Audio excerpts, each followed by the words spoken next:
This channel does not promote any violent, harmful, or illegal activities. All content provided by this channel is meant for an educational purpose only. Top quality और consistent performance के लिए सिर्फ silver pump नाम याद रखना। যারা চাকরি হারিয়েছেন তাদের জন্য নতুন একটা পদ্ধতি বলেছিলেন প্রাক্তন বিচারপতি অভিজিৎ গঙ্গোপাধ্যায় এবং সেই অনুযায়ী শিক্ষামন্ত্রীর সঙ্গে কথা বলতেও চেয়েছিলেন তিনি, কিন্তু সেই বৈঠক ভেস্তে গেছে। অভিজিৎ গঙ্গোপাধ্যায় সরাসরি আমার সঙ্গে রয়েছেন। কেন ভেস্তে গেল? আপনি গিয়ে একেবারে এসএসসির সামনে আপনার সারা রাত ড্রাফট করা চিঠিটা ছিঁড়ে ফেললেন? কালকে রাত্রি 3টে অবধি আমি বসে ওটাকে ড্রাফট করেছিলাম, কিন্তু আজকে স্কুল সার্ভিস কমিশনের চেয়ারম্যানের থেকে বৈঠক ছেড়ে যখন উঠছি তখন শুনতে পেলাম যে পুলিশ কসবায় নৃশংসভাবে লাঠি চালিয়েছে এবং বারাসাতে স্কুল সার্ভিস কমিশনের রিজিওনাল স্কুল সার্ভিস কমিশন অফিসের সামনে বিরাট বিক্ষোভ শুরু হয়েছে। এই সব কারণেই যে পুলিশের একজন ফোন করেছিলেন, কৌস্তব তখন ছিলেন, আমার ফোন থেকেই কথা বললেন, আমাকে ফোন করে কান্নাকাটি করছিল, ওনার সাথেও কথা বললেন এবং পুলিশ প্রচণ্ড মারধর করেছে। কাদের মারধর করছে? এরা কি ক্রিমিনাল? ক্রিমিনাল তো মমতা দেবী আপনার সঙ্গে আছে, আপনার মন্ত্রিসভায় আজও কেউ বসে আছে যেই ক্রাইম করেছে, তার ব্যাপারে আপনি তো কোনো সিদ্ধান্ত নিচ্ছেন না, কোনো কাজ করছেন না। আপনি নিজে একজন ক্রিমিনাল, আপনি ক্রিমিনালদের বাঁচাতে চান, এইটা জেনে রাখুন। কালকে আমি যখন একটা নিউজ চ্যানেলের মাধ্যমে কথা হলো আমার সঙ্গে শিক্ষামন্ত্রী ব্রাত্য বসুর, আমি তো রাজি হয়ে গিয়েছিলাম যে আমি যাব, আমার প্রস্তাবটা আমি আপনাদেরকে লিখিত আকারে দিয়ে দেবো। উনি চেয়েছিলেন যে কি কাকে লিখেছেন, আমি বলেছিলাম আমি ইথার তরঙ্গে ভাসিয়ে দিয়েছি, আপনাদের কাছে নিশ্চয়ই গেছে। তারপরে আমি কোনো সদুত্তর পাইনি। ঠিক আছে, আপনারা যখন লিখিত চাইছেন আমি দিয়ে দেবো। 2টোর সময় যাওয়ার কথা হয়েছিল, কিন্তু আজকে বেরোনোর পরে যখন দেখলাম যে এই ভদ্র ভাষার কোনো স্থান তৃণমূলের এই সুপ্রিমো যে মেগালোম্যানিয়াক নারী এই মমতা বন্দ্যোপাধ্যায়ের কাছে নেই। এর পুলিশ যখন যে শিক্ষকদের ভাতের থালা আপনি কেড়ে নিয়েছেন, তাদের শিশুর বেবি ফুড কেড়ে নিয়েছেন, তাদের অসুস্থ বাবা মায়ের ওষুধ কেড়ে নিয়েছেন শুধুমাত্র আপনার দুর্বৃত্তপনার জন্যে, আপনার দুর্নীতির জন্যে, আপনার দলের লোকজন যাতে টাকা কামাতে পারে সেই ব্যবস্থার জন্যে, তাদের ওপর আপনার পুলিশ নৃশংসভাবে নির্মমভাবে লাঠি চালিয়েছে। অনেক মহিলা আহত হয়েছেন। মুখ্যমন্ত্রী তিনি নিজে বলেছেন তিনি মানবিক, এই সরকার মানবিক, তিনি উদ্যোগী। প্রতিটি কথা মিথ্যে কথা। পুলিশ লাথি মারছে, শিক্ষকদের ফেলে পেটাচ্ছে। উনি প্রতিটি কথা, এই মমতা ব্যানার্জি প্রতিটি কথা বলেন মিথ্যে কথা। হঠাৎ একটু উনি একা সেজে যান, সেজে গিয়ে একটা অভিনয় মুখ করে আমি তো কিছু জানি না। কি জানেন না? উনি মক্ষী রানী এই চুরির, এই দুর্নীতির, উনি জানেন না? উনি তো সব কন্ট্রোল করছেন। ওনার সাধারণ সম্পাদক কুণাল ঘোষ একটা টিভি ইন্টারভিউতে বলে গেছে যে দল অনেক আগে থেকেই জানতো যে পার্থ চ্যাটার্জি শিক্ষা নিয়ে এরকমভাবে টাকা পয়সা নিচ্ছে, সিট বিক্রি করছে শিক্ষা অ্যাপয়েন্টমেন্ট নিয়ে। তখন এটা জানা সত্ত্বেও দল জানতো মানে কি? মমতা ব্যানার্জি জানতেন না, বাকি সব দলের জানতো? এটা সম্ভব? মমতা ব্যানার্জির আন্ডারে পুলিশ, অন্যান্য পুলিশের অন্যান্য বাহিনী, গুপ্তচর বাহিনী সব মমতা ব্যানার্জির আন্ডারে।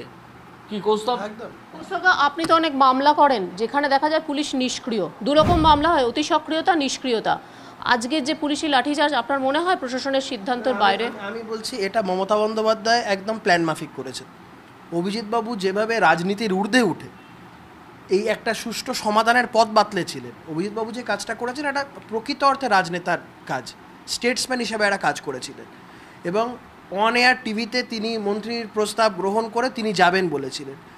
সমাধান সূত্র মমতা বন্দ্যোপাধ্যায় চান না বলেই আজকে এই ধরনের ঘটনা ঘটালেন। উনি জানতেন যে এই ধরনের ঘটনা ঘটলে অভিজিৎবাবু রিয়্যাক্ট করবেন এবং সরকার, আমি বারংবার বলছি সদিচ্ছা, এই সদিচ্ছাটাই তৃণমূল কংগ্রেসের নেই এবং ইচ্ছা করে এটা করা হলো। সিদ্ধার্থবাবুর সঙ্গে কি কথা হলো? সিদ্ধার্থবাবুকে আমরা যেটা জানালাম, কৌস্তব এবং আমি ছিলাম এবং যোগ্য চাকরির প্রার্থীদের একজন ছিলেন। যে কথাটা হলো যে আমরা বললাম যে আপনার কাছে যে এটা আছে, যে মাদার ডিস্ক আছে, ওই মিরর ইমেজ আছে, সেখান থেকে আপনি দয়া করে যোগ্যদের একটা লিস্ট পাবলিশ করুন, অযোগ্যদের একটা লিস্ট পাবলিশ করুন। এইটা করে আপনারা সরকারের সঙ্গে যোগাযোগ করে ইমিডিয়েটলি সুপ্রিম কোর্টে গিয়ে একটা উপযুক্ত আবেদন করুন, এই কথা বলে যে যোগ্যদের কোনো দোষ নেই, অযোগ্যদের বাদ দিয়ে দিন। বাদ তো যাবেই তারা। আপনি তো গতকালকে ওনাকে সৎ বলছিলেন। উনি সৎ, উনি আজকে অত্যন্ত সৌহার্দ্যপূর্ণ পরিবেশে আমাদের কথাবার্তা হয়েছে। উনি সরাসরি বলেননি যে উনি করবেন, উনি বলেছেন যে আমাকে একটু চিন্তা ভাবনা করে সকলের সঙ্গে কথা বলে এই সিদ্ধান্ত নিতে হবে। হ্যাঁ, আমার মনে হয়েছে অত্যন্ত প্রেশারে আছেন, অত্যন্ত চাপে আছেন। তো আমি তো গতকালই ডাক দিয়েছি ওনাদেরকে যে আপনারা বিদ্রোহ করুন। এই মহিলা আপনাদের ঘাড়ে বন্দুক লেগে চালাচ্ছেন, আপনাদেরকে লোকের সামনে করে দিচ্ছেন, লোকের সামনে আপনাদের সম্মানহানি হচ্ছে, অথচ আপনারা এর জন্য দায়ী নন, এটা আমরা বুঝতে পারছি। শিক্ষামন্ত্রীরও যথেষ্ট প্রশংসা করছিলেন। আপনার কি মনে হয় যে গতকাল থেকে আপনি যতটা উদ্যোগী হয়েছেন, শিক্ষামন্ত্রী হিসেবে ওনার আপনাকে ফোন করা উচিত ছিল? ফোন পেয়েছিলেন? না, শিক্ষামন্ত্রীর ফোন আমি পাইনি, কিন্তু শিক্ষামন্ত্রী সেক্রেটারি আমাকে একটু আগে জানিয়েছিলেন যখন আমরা স্কুল সার্ভিস কমিশনের চেয়ারম্যানের কাছে পৌঁছেছিলাম, কথা বলছিলেন যে মন্ত্রীমশাই এসে গেছেন, আপনারা কখন আসছেন? কারণ আমরা দুটোই যাবো, যেরকম কথা হয়েছে। কিন্তু তারপরেই আমি জানতে পারি যে পুলিশ নির্মম লাঠিচার্জ করেছে, মহিলাদেরকে মেরেছে, তাদেরকে লাথি মেরেছে। এরপর আর যাওয়া যায়? এরপরে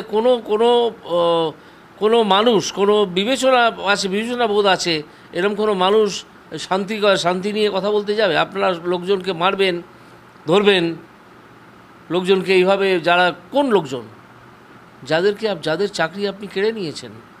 আপনার সরকার আসলে চাইছে এই দুর্বৃত্ত যারা চুরি করে চাকরি পেয়েছে তাদের চাকরি যাতে না যায়, বা তাদের চাকরির সঙ্গে যোগ্যদেরও চাকরি যেন যায়, এইটাই সরকার চাইছে।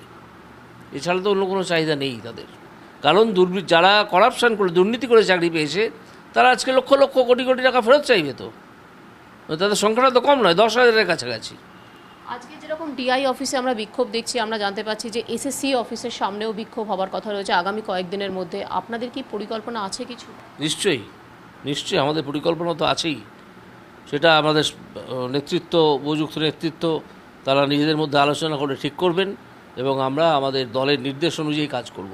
সবসময় তাই করে থাকি। এখনো কি আর কোনো কথা বলার রয়েছে শিক্ষামন্ত্রীর সঙ্গে? না, আর কোনো কথা বল কি ওসব তুমি কি বলবো? লাঠি চালানোর পরে আর কোনো কথা হতে পারে না। লাঠি চালাবে? আরে ক্রিমিনালদের ওপর গিয়ে লাঠি চালান। পরশুদিন পর্যন্ত যারা শিক্ষক ছিল তাদের ওপর আপনি লাঠি চালাচ্ছেন। আপনি লেখাপড়ার, আপনি ক অক্ষর গোমাংস, নিজে কিচ্ছু জানেন না, মিথ্যে কথা বলেন। আমি একজন উকিল, জানেনই না কাকে স্টে অর্ডার বলে, কাকে ফাইনাল অর্ডার বলে। আপনি আবার বলে বেড়ান মঞ্চে আমি উকিল, ক্রমাগত মিথ্যে কথা বলে যান। মানে যে পুলিশ লাঠি চালালো সেও তো আলটিমেটলি একজন শিক্ষকের কাছে পড়াশোনা করে করবে। সেই বহুকাল আগে একটা স্লোগান উঠেছিল, পুলিশ তুমি যতই মারো মাইনে তোমার 100 বড়। তোমার ঘরের সেই লোকেরাও তো চাকরি থেকে নিশ্চয়ই কেউ না কেউ বঞ্চিত হয়েছে। এত মানুষ যে বঞ্চিত হয়েছে, চাকরি পাওয়ার পর চাকরি চলে গেছে। তা সত্ত্বেও তোমাকে সরকারের আইন মেনে কাজ করতে হবে, সরকারের নির্দেশ মেনে কাজ করতে হবে, তাই তুমি করছো। কিন্তু নির্দেশটা কে দিচ্ছে? এই নির্দেশ কে দিচ্ছে? তাই না? আজকে ভুখা মানুষ এরা, এই ভুখা মানুষ কি করবে? কান ধরে মমতা ব্যানার্জি আপনি ক্ষমা চান একটা মঞ্চ বেঁধে, যেখানে ওই 21-এর মঞ্চ করেন, সেখানে এসে একটা মঞ্চ বেঁধে কান ধরে ক্ষমা চান এদের কাছে।